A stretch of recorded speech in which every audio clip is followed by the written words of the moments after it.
Deux sœurs, presque les mêmes et tellement différentes. Elles ont grandi dans la grande maison à l'entrée du village de Béthanie, une maison ouverte où leurs parents avaient toujours des invités. Il y avait toujours un lit, toujours une assiette pour la personne qui passait. Et quand leurs parents sont morts il y a quelques années, Marthe a repris la responsabilité de cette maison. Elle sait faire.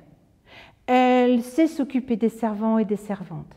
Elle organise tout, de la cave au grenier.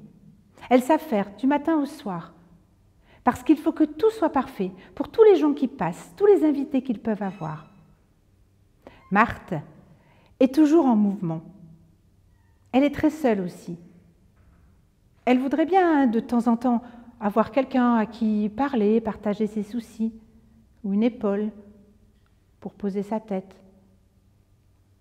Et petit à petit, au long des années, Marthe a entretenu cette colère qui prend racine dans la rivière de l'amertume.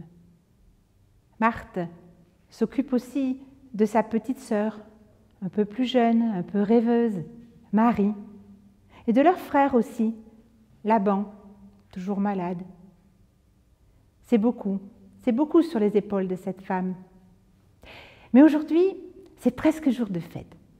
Marthe est très contente. Jésus va venir dans sa maison. Ce n'est pas la première fois qu'il vient, et elle a su qu'il allait passer dans le coin et lui a fait savoir qu'il pouvait s'arrêter chez elle. Lui, ses disciples et tous les gens qui le suivent. Alors, depuis ce matin, Marthe s'affaire encore un peu plus. Elle a déjà balayé tout le perron, elle a tapé tous les coussins, et puis maintenant, la voilà qui est dans la cuisine à s'affairer avec toutes les servantes et les servants. Elle demande au jardinier de retourner chercher quelques aromates, et les voilà qui s'affairent pour que tout soit prêt quand Jésus va venir. Jésus vient, il rentre dans la grande salle, et là, il y a une grande cheminée, et dans un coin, il y a des braises. Sur les braises, un gigot d'agneau qui tourne lentement pour être cuit. Jésus connaît bien la maison. Il s'assoit sur la margelle de la cheminée, de l'autre côté, là. Et puis, tous ceux qui sont avec lui, tout naturellement, attrapent les coussins, s'assoient par terre, en tailleur, à genoux. Ils sont tous prêts à écouter ce que Jésus va leur raconter. Ils ont le cou tendu. Et Jésus commence à parler. Marthe est retournée dans la cuisine. Elle s'affaire, elle a les mains dans la farine en train de finir des galettes. Puis elle se rend compte que Marie est là, les bras ballants. Elle lui dit d'aller vérifier la cuisson du gigot. Alors Marie attrape un petit couteau pointu, elle traverse la grande salle et elle pique le gigot. Et le jus tombe sur les braises en faisant un petit bruit. Jésus tourne la tête à ce moment-là et leurs regards se croisent. Et Marie est touchée jusqu'au profond de son cœur. C'est comme de l'eau qui vient abreuver sa vie. Alors, sans même y penser, elle s'agenouille et elle se met à écouter ce que Jésus a à raconter. Elle ne pense pas, Marie, qu'elle est la seule femme dans cette pièce. Elle ne pense pas, Marie, que Marthe s'affaire dans la cuisine. Marie écoute Jésus et le temps s'est arrêté pour elle. Dans l'embrasure de la porte, tout à coup, apparaît Marthe.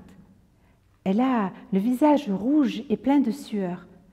Elle a toujours les mains pleines de farine. Son tablier est noir des pruneaux qu'elle vient juste d'écraser.